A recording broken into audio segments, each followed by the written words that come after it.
राधे राधे प्रिय दर्शकों, हृदय को रोमांचित कर देने वाली भक्ति भाव से भरपूर मन लुभावनी सत्य घटना के साथ मैं फिर से उपस्थित हूँ spiritual and natural technical word पर। जो प्रभु के सच्चे भक्त होते हैं, सच्चे प्रेमी होते हैं, वह कदापि भी भोग विलास की वस्तुओं में, मोह माया की वस्तुएं हैं, उनमें अपनी आसक्ति को पैदा नहीं करते, भले ही वह उनके पास बहुतायत में हो, क्योंकि वह जानते हैं कि एक ईश्वर के अतिरिक्त कुछ भी नित्य नहीं है। सब कुछ अनित्य है, सब कुछ नश्वर है। भोग विलास की वस्तुएं ही दुख देने का कारण बनती हैं और भगवान की भक्ति भले ही शुरुआत में कुछ कष्टकारक हो, परंतु वह परमानंद को प्राप्त करने वाली होती है। यह सत्य घटना है मथुरा की, जहां पर भगवान श्री कृष्ण ने राज्य किया था। मथुरा में एक भगवत भक्त दर्जी रहता था, जो कपड़े सीकर अपना तथा अपने परिवार का पालन पोषण करता एवं यथासंभव दान भी करता था।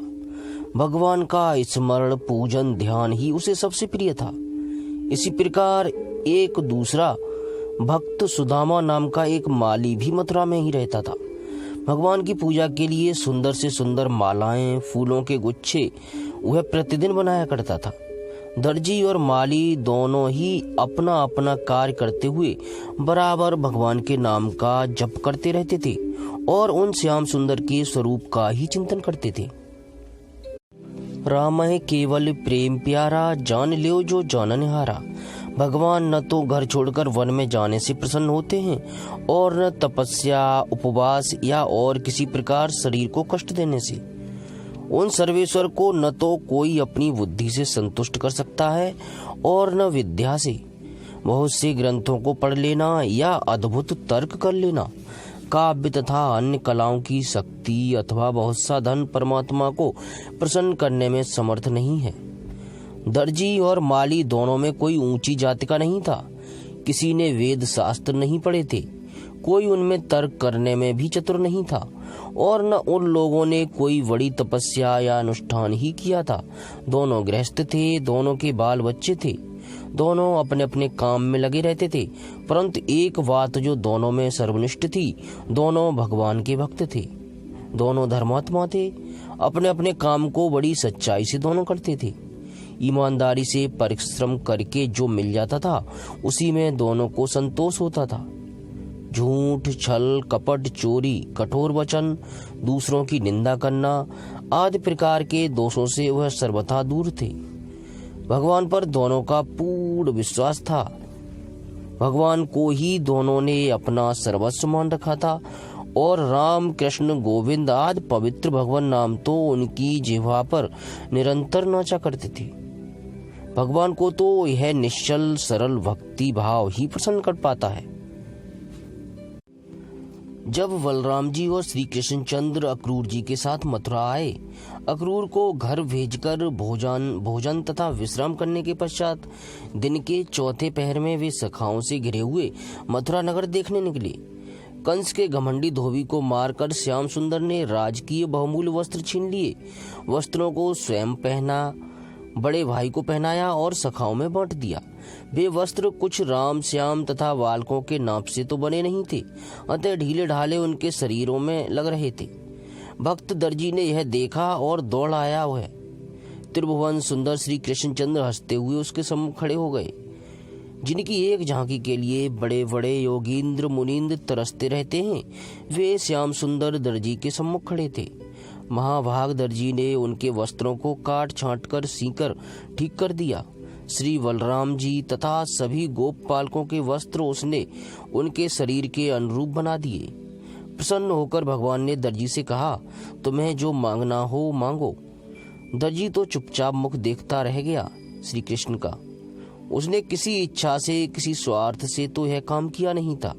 हाथ जोड़कर उसने प्रार्थना की, प्रभु मैं नीच कुल का ठहरा, मुझे आप लोगों की सेवा का यह सौभाग्य मिला, यही क्या मेरे लिए कम है। भगवान ने दर्जी को फिर भी वरदान दिया कि जब तक तुम इस लोक में रहोगे, तुम्हारा शरीर स्वस्थ, सबल और आरोग्य रहेगा। तुम्हारी इंद्रियों की शक्ति कभी क्षीण नहीं होगी। तुम्हें सदा मेरी स्मृति बनी रहेगी। ऐश्वर्य तथा लक्ष्मी तुम्हारे पास भरपूर रहेंगी। इसके पश्चात मेरा रूप धारण करके तुम मेरे लोक में मेरे पास रहोगे, तुम्हें मेरा सारूप्य प्राप्त होगा। इसके पश्चात भगवान श्री कृष्ण अपने सभी मित्रों के साथ सुदामा माली के घर पहुंचे। सुदामा तो राम श्याम को देखते ही आनंद के मारे नाचने लगा। कीर्तन करते हुए उसने भूमि में लौटकर दंडवत प्रणाम किया। सबको आसन देकर बैठाया। सखाओं तथा बलराम जी के साथ श्याम सुंदर के उसने चरण धोए, सबको चंदन लगाया, मालाएं पहनाई, विधिवत सबकी पूजा की। पूजा करके वह हाथ जोड़कर स्तुति करने लगा। उसने कहा, भगवान, मैंने ऋषि मुनियों से सुना है कि आप दोनों ही इस जगत के परम कारण हैं। आप जगदीश्वर हैं। संसार के प्राणियों का कल्याण करने के लिए, जीवों के अभ्युदय के लिए आपने अवतार धारण किया है। आप तो सारे संसार के आत्मस्वरूप हैं, सभी प्राणियों के सुहृद हैं। आप में विषम दृष्टि नहीं है, सभी प्राणियों में समरूप से आप स्थित हैं। फिर भी जो आपका भजन करते हैं उन पर आपका अनुग्रह विशेष होता है।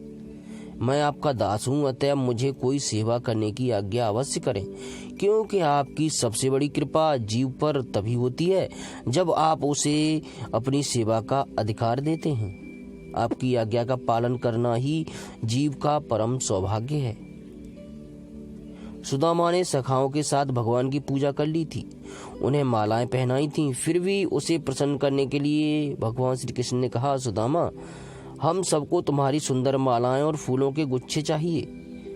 माली सुदामा ने बड़ी श्रद्धा से बहुत ही सुंदर सुंदर मालाएं फिर से भगवान को तथा सभी गोप बालकों को पहनाई। उन्हें फूलों से सजाया और उनके हाथों में फूलों के सुंदर गुच्छे बनाकर दिए। भगवान ने कहा, सुदामा, मैं तुमसे बहुत प्रसन्न हूँ, तुम वरदान मांगो। सुदामा भगवान के चरणों में लौट गया। हाथ जोड़कर वह प्रार्थना करते हुए बोला, प्रभु, आप अखिलात्मा में मेरी अविचल भक्ति बनी रहे, आपके भक्तों से मेरी मैत्री रहे और सभी प्राणियों के प्रति मेरे मन में दया का भाव रहे। मुझे यही वरदान आप दें। भगवान ने एवं मस्त कहकर फिर कहा, तुमने जो मांगा वह तो तुम्हें मिल ही गया। तुम्हें दीर्घ आयु प्राप्त होगी, तुम्हारे शरीर का बल तथा कांति कभी क्षीण नहीं होगी, लोक में तुम्हारा श्रेयस होगा और तुम्हारे पास पर्याप्त धन रहेगा। वह धन तुम्हारी संतान परंपरा में बढ़ता ही जाएगा। माली को यह वरदान देकर श्री कृष्णचंद्र नगर दर्शन करने के लिए आगे बढ़ गए। वे दर्जी और माली प्रभु का साक्षात प्रत्यक्ष दर्शन पाकर कृतकृत्य हो गए और जीवन भर प्रभु का स्मरण भजन करते रहे। कभी भी वह भोग विलास की वस्तुओं में आसक्त नहीं हुए। उनके पास पर्याप्त धन भी था, भोग विलास की और भी वस्तुएं थीं, परंतु वह उनमें कभी भी आसक्त नहीं हुए।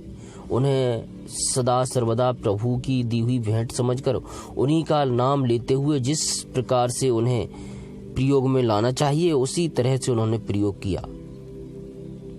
प्रिय भाई बहनों, प्रभु की लीलाओं का तो कोई पार ही नहीं है। वह स्वयं अनंत हैं, उनकी लीलाएं भी अनंत हैं। जो उनको सच्चे हृदय से प्रेम करता है वह उसके ऋणी हो जाते हैं और जीवन भर उसका ऋण नहीं चुका पाते जब तक हम मनुष्य रूप में यहाँ पर रहते हैं। तो प्रेम का भाव सबसे ऊंचा है, गोपी भाव सबसे ऊंचा है। इस भाव से आप प्रेम करेंगे प्रभु से तो उसका ऋण प्रभु नहीं चुका पाएंगे, परंतु उस प्रेम में वास्तविकता होनी चाहिए, कामना रहित प्रेम होना चाहिए। जो कुछ भी हम करें वह प्रभु के लिए ही करें, उनकी प्रसन्नता के लिए ही करें। अब यहाँ कुछ लोग गलत अर्थ लगा लेते हैं, परंतु ऐसा कुछ भी नहीं है। जो कुछ भी हम करने जा रहे हैं उसमें प्रभु का ध्यान स्मरण तो हमें होना ही चाहिए। और जो भी कार्य हम प्रतिदिन नित्य करें, कोई भी कार्य पहले तो ऐसा न करें जिससे किसी को हानि हो। ऐसा कोई कार्य कदापि नहीं करना चाहिए। दूसरी बात यह है कि जो भी कार्य हम करें उसके प्रारंभ में प्रभु का नाम अवश्य लें और जब जब समय मिले प्रभु का ध्यान स्मरण करते ही रहें। जो षोडश महामंत्र है उसके अतिरिक्त यही एक ऐसा मंत्र बताया गया है हमारे वेद शास्त्रों में, प्रमुख रूप से कलि संतरणोपनिषद में आया हुआ है कि जो इसका मंत्र, जो इस षोडश महामंत्र का जप करता है वह निश्चित रूप से प्रभु से उसका मिलन हो जाता है, प्रभु का उसके दर्शन भी होता है। और कोई भी ऐसा न तो मंत्र अब तक मैंने अभी देखा है, न ही पढ़ा है और न किसी के द्वारा सुना है इस षोडश महामंत्र के अतिरिक्त। तो आपसे मैं फिर से विनम्र विनती करता हूँ, हाथ जोड़कर विनती करता हूँ कि अधिक से अधिक इस मंत्र का जप करें और अन्य लोगों से भी कराएं और कमेंट में भी मुझे लिखा करें। मुझे प्रभु का स्मरण स्वतः ही हो आता है और मेरा भी मन करता है कि मैं भी आपको रिप्लाई करूं उसी के अनुसार। जैसा कि प्रभु स्वयं कहते हैं, यो यथा माम प्रपद्यन्ते तंस्तथैव भजाम्यहम्। जो उन्हें जिस प्रकार भजता है वो उसको उसी प्रकार भजते हैं। और ये बात सत्य भी है। प्रभु ने अनेक अपने भक्तों के लिए ऐसे दृष्टांत दिए हैं कि वह उन्हीं के स्वरूप को प्राप्त हुए हैं। जिस प्रकार से प्रभु हैं उन्हीं के स्वरूप को वो प्राप्त हो गए हैं। अर्थात जो तेज उनमें है वही तेज उनमें व्याप्त हुआ है, उनमें वह तेज की उत्पत्ति हुई है। जो शक्तियां उनके अंदर हैं वही शक्तियां, परंतु अंतर केवल इतना रहता है कि प्रभु में अनंतता है। ठीक है, अगले किसी वीडियो में किसी नई सत्य घटना के साथ में फिर से उपस्थित होऊंगा। तब तक के लिए किसी प्रकार की त्रुटि के लिए आप सभी प्यारे दर्शकों से हाथ जोड़कर विनम्र विनती करता हूं कि मुझे क्षमा करें और प्रभु से भी, युगल सरकार से भी उनके चरणों में सिर रखकर क्षमा चाहता हूं। अब एक बार प्रेम से बोलिए, हरे रामा राम राम हरे हरे, हरे कृष्ण कृष्ण कृष्ण हरे हरे, हरे कृष्ण कृष्ण कृष्ण हरे हरे।